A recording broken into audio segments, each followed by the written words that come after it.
The Mystara project is proud to present Part 28 of the Black Coast campaign. In this video, the adventurers return to King Thales Castle to inform him of what they have discovered about the plot to abduct his daughter. Then they plan to journey with Eben, who is seeking the dark sage, known to inhabit the marshlands, near the wild Undenken elves.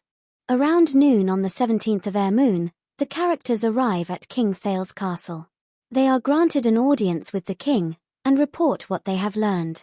Namely, the mysterious LC is Lav Kex, Prime Minister of the Kingdom of Karak. King Lima Khan of Lima confirmed that Lav Kex was trying to arrange a marriage between Prince Frederick and one of Lima Khan's daughters, to form an alliance. King Thales is at first outraged, then he gathers his composure and thanks the characters. He says this is now a matter of skillful diplomacy. He will have to confer with his advisors on the best course of action. Thales notes that one of their companions is missing, and they have a new member. When he hears of Bagol's demise, he passes on his deepest sympathies. When he is introduced to Eben of Whitemount, a spark of recognition comes over him. He recalls hearing of Eben's bravery in rescuing a friend from a burning mine in Whitemount. Eben goes red with embarrassment. Thales rewards the characters with 250 GP each, and permits them to rest at his castle overnight. The PCs ask the locals about the dark sage and the marshy area she inhabits. They learn that the best way to get there is probably along the Endworld River, upstream from the castle, through the great old wood of friendly elves and their village of Greendale, then into the marsh. Not much is known of the mysterious sage, except she is very wise and can provide the answers to important questions. But the forested hills around the swamp are known to be the territory of wild elves and monsters. They decide to hire a river boat and their crew for 2 GP per day, to take them to the marshes and back. The crew comprises a captain, a sailor, and 8 rowers. After purchasing 2 weeks' iron rations each, then getting a good night's sleep, the party leaves their drover, horses, and wagon at King Thales Castle, and head off on the river boat the next morning, up the Endworld River.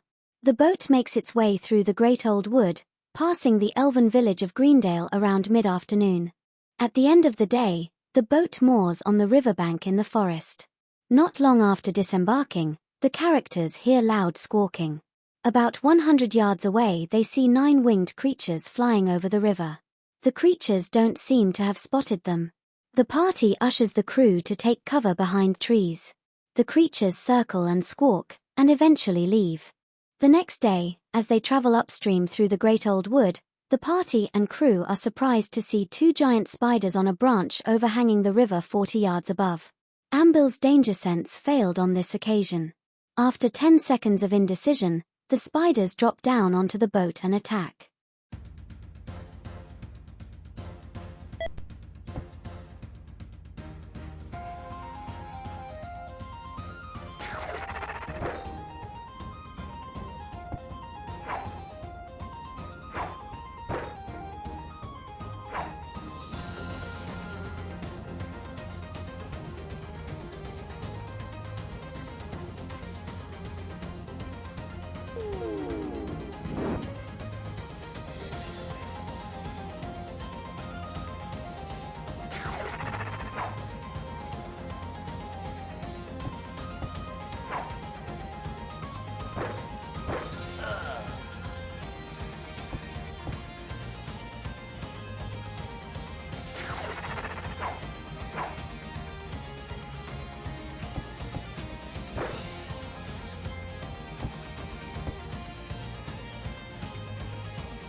With the giant spiders defeated, Triac casts his 2 cure spells on himself to heal the bite wound.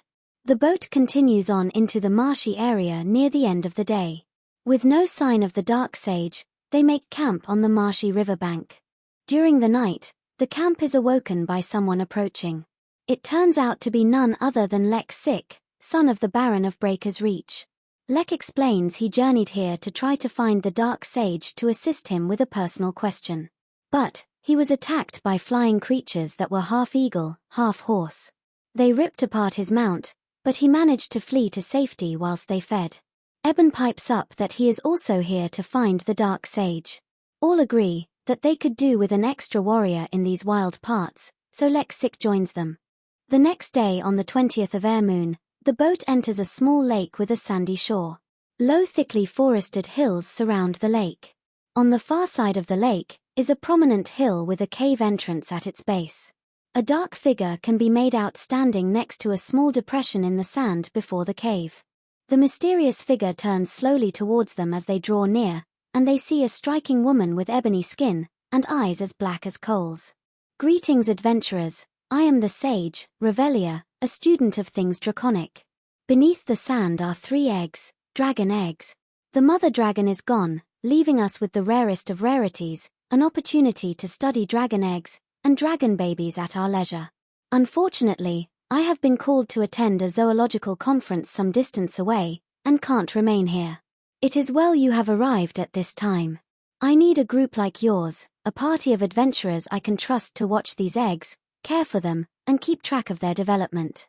I will pay you 500 GP each for your services. Eben and Lek readily agree, asking if instead of the gold she may answer a question from each of them. Revelia agrees. She gives the adventurers 2 items. One is a magical cube.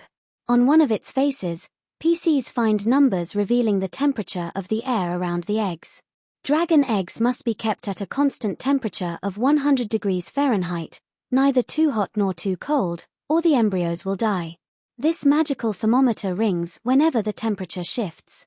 The second item she gives the PCs is a jug of oil. This is the oil from a black dragon's belly. The oil keeps the leathery eggs soft. Failure to keep the eggs properly lubricated allows the shells to harden and crack. If this happens, the babies will die. With those instructions, Revelia thanks the adventurers and leaves. Saudara uses her magical engineering skill to examine the unusual temperature device, but fails to recognize the basic principles of it. She presses the button and asks, "How was this temperature device constructed?" The device replies in an eerie sepulchral voice, "Ask another question." Saudara then asks, "What type of questions can you answer?" The device replies, "Topics related to black dragons and their eggs." Saudara grabs her quill, inkpot, and parchment, and asks the device to tell her all it knows about black dragons and their eggs. Meanwhile, Eben and Ambil decide to scout the cavern, while Lemunda, Triac and Lek survey the surrounding area, looking for any dangerous denizens they were warned about. The boat crew rests on the beach.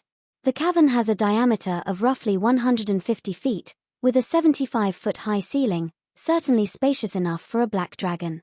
A smaller cavern with a 50-foot diameter is at the rear of the main cavern.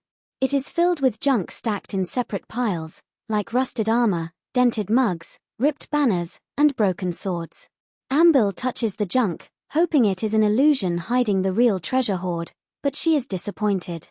The other chamber to the right is only 25 foot wide. Eben notes that it appears to have been recently dug. The floor is covered with a white powdery substance. Several niches, lined with straw matting, have been cut into the cave wall. Timon examines the eggs. They are 3 foot long, with a 2-foot diameter. They feel warm, oily, and leathery. She can feel movement inside. Suddenly, Saudara's note-taking is interrupted when the device's voice stops, and it starts ringing. She looks at the temperature. It has dropped below 100. Saudara yells to the others that the eggs are getting cold. Lek says he will get some wood to burn for heat. Lemunda and Triac join him. As the trio are collecting firewood, they are startled as half a dozen arrows thud into the ground near their feet. Then a voice barks, "Leave the forest now. This is your final warning." Lemunda diffuses the situation with her persuasion skill, convincing the ambushers they mean no harm. A group of elven archers descend from the surrounding trees. Could these be the dangerous wild elves they had heard about? Their chieftain introduces himself as Tree Climber of the Undenken clan. He tells the trio that he thought they were evil magicians, who have been terrorizing these lands. but now realizes by their armor and weapons that they clearly are not magicians. Lamunda promises to bring the mages to justice if they are guilty of evil acts. Tree Climber gives Lamunda a summoning horn, instructing her to use it if she spots the mages, and his band will answer the call. Tree Climber tells the trio that they may collect all the firewood they need. The elves then depart to continue their hunt for the evil mages. This concludes part 28 of the Black Coast campaign.